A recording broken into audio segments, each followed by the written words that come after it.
নমস্কার, আমি Madhurima. Welcome to my blog my tips. তো আজকের সকালটা খুবই ব্যস্ততার মধ্যে শুরু হয়েছে, তার কারণ হচ্ছে আজকে আমাদের 11:30টার মধ্যে বেরানোর রয়েছে। আগের দিনই কমিউনিটি পোস্ট করে আপনাদেরকে জানিয়েছিলাম যে আগের দিন কেন আমি ব্লগ দিতে পারিনি। তো কমিউনিটি পোস্টে আপনারা অনেকেই জিজ্ঞেস করেছেন যে আমার কি হয়েছে। তো চলুন ব্লগটা শুরু করা যাক এবং আস্তে আস্তে এগানো যাক ব্লগটা। আই হোপ যে আপনাদের ভালো লাগবে। যদি ভালো লেগে থাকে তাহলে চ্যানেলটা সাবস্ক্রাইব করে দিতে ভুলবেন না। আর কেমন লাগলো অবশ্যই কিন্তু কমেন্ট সেকশনে জানাবেন। আর আপনার করা একটা লাইক আমাকে নেক্সট ভিডিও বানাতে অনেক বেশি মোটিভেট করে। আজকে সকাল থেকে কিন্তু বেশ গরম অনুভব হচ্ছে, আর তার জন্য মিষ্টিও আজকে তাড়াতাড়ি ঘুম থেকে উঠে পড়েছে। তো শীতকাল হলে কি হয়, খুব ঠান্ডা হলে বাচ্চারা এমনি ঘুম থেকে উঠতে চায় না, কিন্তু আজকে তাড়াহুড়োর মধ্যেও মিষ্টি তাড়াতাড়ি ঘুম থেকে উঠে পড়েছে। তো আজকে সকালে মিষ্টিকে আমি দিচ্ছি সেরেল্যাক।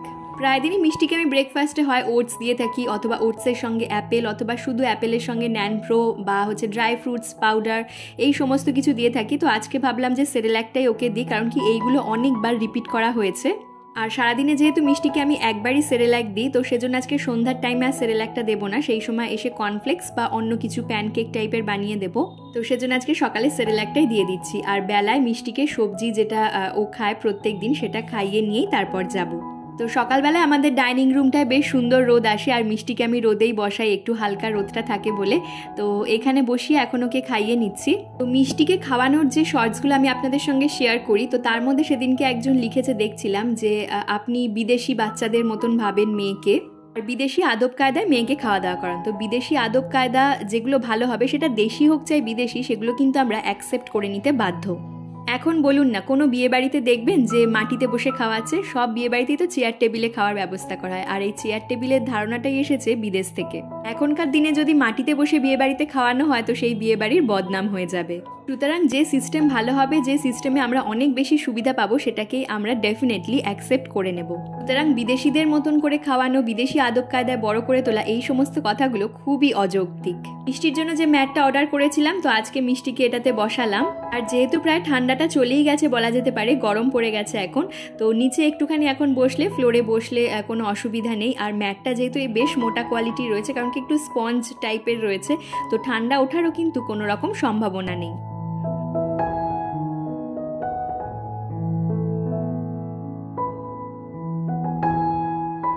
তো মিষ্টিকে তো সকালের ব্রেকফাস্ট করিয়ে দিয়েছি, আর ওদিকে খেলাধুলা করতে করতে ওয়াশিং মেশিনে জামা কাপড়গুলো দিয়ে দেবো। আর আজকে সমস্ত জামা কাপড় মিষ্টিরই রয়েছে, আমাদের সেরকম কিছু নেই।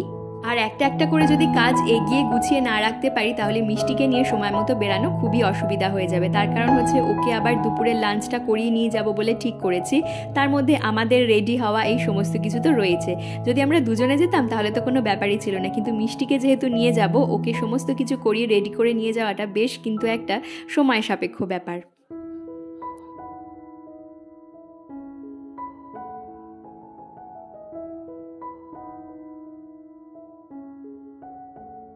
সরস্বতী পুজো উপলক্ষে মিষ্টির আবার দুটো জামা হয়েছে। তো এই দুটো জামা দিয়েছে মিষ্টির পিপি। আগের দিন মিষ্টির পিপি বাজার কলকাতায় কেনাকাটা করতে গিয়েছিল, তো সেজন্য বাড়ির সব বাচ্চাদের জন্য সরস্বতী পুজো উপলক্ষে জামা নিয়ে এসেছে। তো মিষ্টির জন্য এই দুটো জামা খুবই সোভার দেখতে রয়েছে।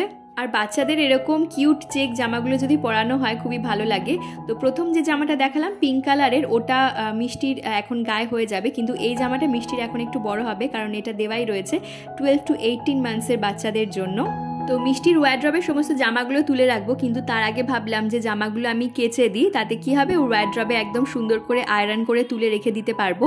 তো এখানে মিষ্টির যে সমস্ত খাওয়ানোর সময় যে লালাপোশগুলো থাকে, প্লাস রুমালগুলো থাকে, আরও কয়েকটা ছোটোখাটো জামা কাপড়, তো আমি সেগুলো ওয়াশিং মেশিনে দিই না, তো এগুলো আমি হাতেই কেচে দিচ্ছি। তো ভাবলাম যে এই জামাগুলো হাতেই কেচে দেওয়া যাক।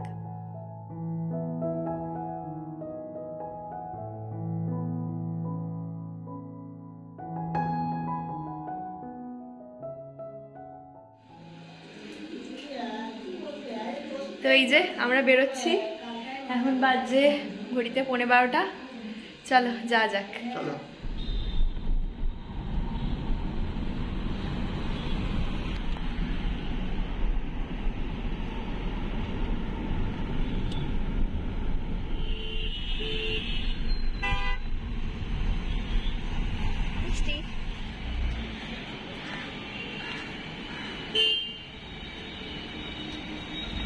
তো আমরা চলে এলাম হচ্ছে সুরক্ষা ডায়াগনস্টিক সেন্টার। তো আমি মেনলি দেখাতাম ওনাকে ডিভাইনে, কারণ কি ডিভাইনেই যেহেতু মিষ্টি হয়েছিল ডিভাইন পলিক্লিনিকেই দেখাতাম, কিন্তু সানডেতে উনি ডিভাইনে বসেন না, সেজন্য সুরক্ষাতে চলে এলাম। আর আমাদের দেখানো কমপ্লিট হয়ে গেছে, এরপর ফিরে যাচ্ছি বাড়িতে।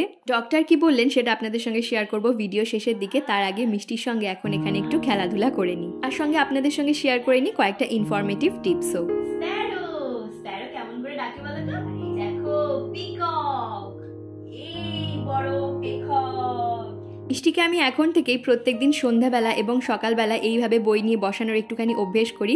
আপনারা অনেকেই হয়তো বলবেন এত ছোট বাচ্চাকে বই নিয়ে বসানোর অভ্যেস এখন থেকে শুরু করার কোনো প্রয়োজন নেই, কিন্তু টিচার ট্রেনিং করতে গিয়ে একটা কথা শিখেছি, শুরুটা যত আগে থেকে হবে ততই ভালো, আর ততই বাচ্চাদের বেস কিন্তু ভালো হতে থাকবে। আর এখন তো ওরা সেরকমভাবে পড়াশোনা কিছুই বোঝে না, কিন্তু আমরা যে ওর সঙ্গে কথা বলছি, ওর সঙ্গে বসেছি, ওকে অ্যাটেনশন দিচ্ছি, এটাই ওর জন্য অনেক অনেক বেশি দরকার। এই যে আমি ওর সঙ্গে কথা বলে যাচ্ছি, নানা রকম সাউন্ড করছি, এর থেকে ওর স্টক অফ ওয়ার্ড যেরকম বাড়ছে, ওর শোনার যে ইচ্ছেটা বা ও আমাকে যে অ্যাটেনশন দিচ্ছে বা বসে থাকার যে পেশেন্সটা, সেটা ওর মধ্যে গ্রো করছে।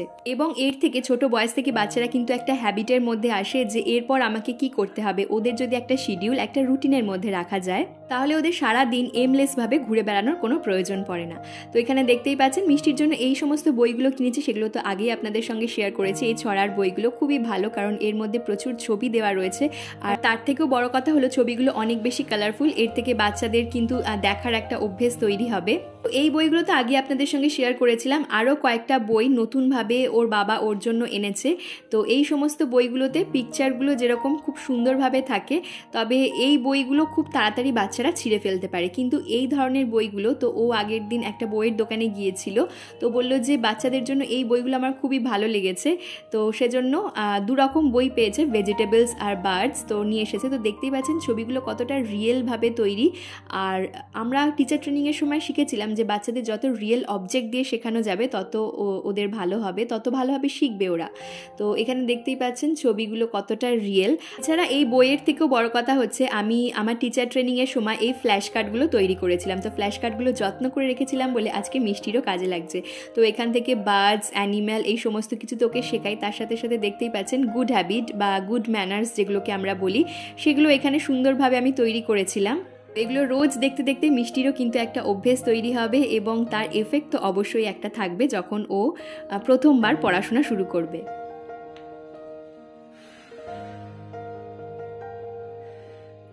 একটু জলটা খেয়ে নিই, তারপর স্টার্ট করছি।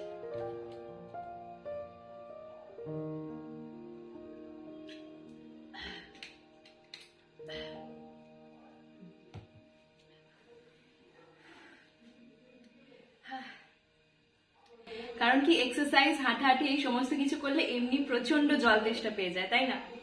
আর এটাই হচ্ছে আমাদের সব থেকে বেশি দরকার, এক্সারসাইজ করো, তারপর প্রচুর জল খাও এবং শরীর ফিট থাকবে। তো আগের দিন কমিউনিটি পোস্ট করে আপনাদেরকে জানিয়েছিলাম যে আমি ব্লগ দিতে পারছি না, তার কারণ হচ্ছে আমি গিয়েছিলাম হচ্ছে আমার গাইনোকোলজিস্টের কাছে, যার হাতে মিষ্টি আর কি হয়েছিল, ডক্টর অরিন্দম সাহা। তো কয়েকদিন ধরে আমি কিছু প্রবলেম ফেস করছিলাম, তো সেটাই আমি দেখাতে গিয়েছিলাম এবং চেক আপও বলতে পারেন তার সাথে সাথে। তো যেটা আমি জানতে পারলাম যে অনেক রকম টেস্ট সমস্ত কিছু আর কি করিয়ে নিয়ে গিয়েছিলাম। তো আমার যে প্রবলেমটা রয়েছে সেটা হচ্ছে কয়েকদিন ধরে যে প্রবলেমটা আর কি হচ্ছিল, তো মিষ্টি হওয়ার পরে কি পিরিয়ডস একদমই বন্ধ ছিল, তার কারণ ডক্টর বলেছিলেন এক্সক্লুসিভ ব্রেস্ট ফিডিং করানোর জন্য, এবং আমি যদি এক্সক্লুসিভ ব্রেস্ট ফিডিং করাই তাহলে অন্তত 8 থেকে 9 মাস, মানে যতদিন না মিষ্টি সলিড ফুড স্টার্ট করছে ততদিন পিরিয়ডসটা স্টপ থাকবে। তো একদম সেরকমই হয়েছে, উনি যেরকমটা বলেছিলেন।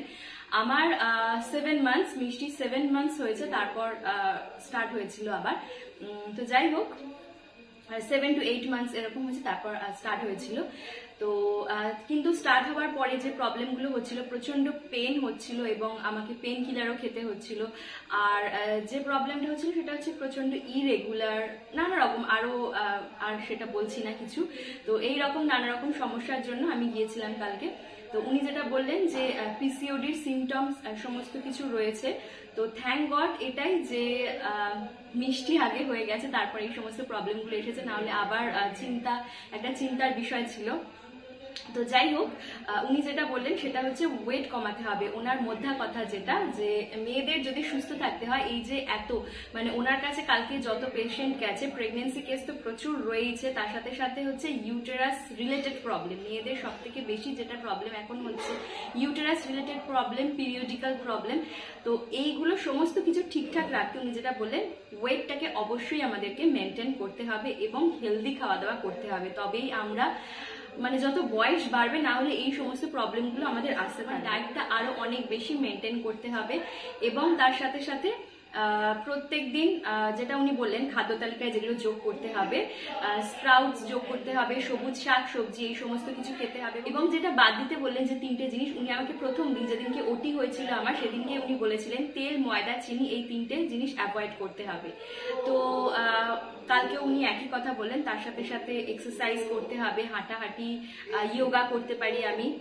এবং আমার যে ওয়েট রয়েছে, কালকে ওয়েট করে দেখলাম 68 কেজি রয়েছে। উনি বললেন আরো 12 কেজি কমাতে হবে, তাহলেই তুমি একদম সুস্থ থাকবে, যে প্রবলেমগুলো হচ্ছে সেই প্রবলেমগুলো হবে না। এবং কিছু মেডিসিনও প্রেসক্রাইব করেছে। উনি যেটা বললেন যে ওয়েট যদি এখন থেকে মেনটেন না করতে পারি, তাহলে পরবর্তীকালে uterus related problem, sugar, pressure, already আমার প্রেশারটা একটু বেশি ছিল, 140/90 এরকম ছিল। তো সেক্ষেত্রে আরো নানা রকম সমস্যায় পড়তে হতে পারে। তো বেটার অপশন কি, এখন থেকে আমি ওয়েট কমানোটা শুরু করে দিই। তো উনি বলেছেন যে এক ধাপে একদম ওয়েট কমিয়ে দেবে না, চেষ্টা করবে যে দুর্গাপুজোর মধ্যে যাতে 12 কেজি ওয়েট কমাতে পারো। এই কয়েকটা কথা আপনাদেরকে বলার মানে, এক হচ্ছে আমার ব্যাপারে আপনাদেরকে জানানো যে কেন গিয়েছিলাম। কারণ কি, আপনারা আমার ব্লগ দেখছেন, এটা নিশ্চয়ই আমার জানানো দরকার যে সবকিছু ডিটেলস রাখা দরকার। আর তার সাথে সাথে হচ্ছে আপনাদেরকেও একটুখানি সতর্ক করে দেওয়া, যে মানে বেশিরভাগ তো মেয়েরাই দেখেন আমার ব্লগগুলো, তাদেরকেও সতর্ক করে দেওয়া যে এই সমস্ত প্রবলেমগুলো এখন মেয়েদের অনেক বেশি হচ্ছে। তো ওনার কাছে কালকে প্রথম যে পেশেন্টটা ছিল, যেটা দেখলাম আর কি, অনেক বয়স, মোটামুটি বয়স্ক, কিন্তু ইমিডিয়েট ওনাকে ওটি করতে হবে, ওনার ইউটেরাসে এত বেশি প্রবলেম হচ্ছে। তো উনি বললেন এই সমস্ত কিছু জীবনযাত্রা মেনটেন না করার জন্যই একমাত্র হয়ে থাকে। তো বেটার কি আমরা এখন থেকে জীবনযাত্রাটা মেনটেন করতে থাকি, খাওয়া দাওয়া এই সমস্ত কিছু মেনটেন করতে থাকি। আর কালকে ওনার সাথে মিষ্টির কয়েকটা ছবি তুলেছি, তো সেটা আপনাদের সঙ্গে একটুখানি শেয়ার করতে চাইবো। তো এই হচ্ছে সেই ছবিগুলো। তো আমি তো ভীষণ হ্যাপি হয়েছি যে ওনার সাথে মিষ্টির একটা ছবি আমি পেয়েছি, তার কারণ আমার ইচ্ছা ছিল যে ওনার সাথে মিষ্টির একটা ছবি থাকুক। কারণ কি, মিষ্টির জন্য যে অ্যালবামটা আমি তৈরি করছি, তার মধ্যে একটা বড় করে ফার্স্ট পেজে ওটা বাঁধিয়ে রাখবো, আমি সুন্দর করে অ্যাটাচ করে রাখবো, যাতে কি মিষ্টি দেখতে পারে পরবর্তীকালে কার হাতে ও হয়েছে। আর আরো একটা কথা যেটা বলতে চাইবো, সেটা হচ্ছে ডক্টর অরিন্দম শাহ গাইনোকোলজিস্ট হিসাবে সত্যি সত্যি ভীষণ ভালো ডক্টর। তো আমি অনেককেই সাজেস্ট করেছি, আপনারা অনেকেই জিজ্ঞেস করেছিলেন যে একজন গাইনোকোলজিস্টের নাম বলার জন্য। তো আমি আবারও আমার ডেসক্রিপশন বক্সে কমেন্ট সেকশনে একবার আমি পিন করে দিচ্ছি সেটা, ওনার নাম্বারটা। আপনারা যদি কোনো রকম কোনো প্রবলেম হয় ওনার সঙ্গে যোগাযোগ করতে পারেন ডেফিনেটলি। কারণ কি, উনি এত বেশি হেল্পফুল এবং পেশেন্টদের সঙ্গে যোগাযোগ রাখেন, এবং পেশেন্টরা যখনই ওনাকে কোনো কোয়েশ্চেন করেন বা ফোন করে, উনি ইমিডিয়েট সেটা রেসপন্স করেন। আমি তো দেখেছি অবশ্যই সেটা। তো যাই হোক, এইটুকুই আপনাদের সাথে শেয়ার করার ছিল। ভিডিওটা আর বেশি লম্বা করলাম না, এখানেই শেষ করছি ভিডিওটা। যদি ভালো লেগে থাকে তাহলে চ্যানেলটা সাবস্ক্রাইব করে দিতে ভুলবেন না। কেমন লাগলো অবশ্যই কমেন্ট সেকশনে জানাবেন। আর আপনার করা একটা লাইক আমাকে নেক্সট ভিডিও বানাতে অনেক অনেক বেশি মোটিভেট করে। তাহলে এই পর্যন্ত, ভালো থাকবেন, সুস্থ থাকবেন, ফিরব নতুন ভিডিও নিয়ে। ধন্যবাদ।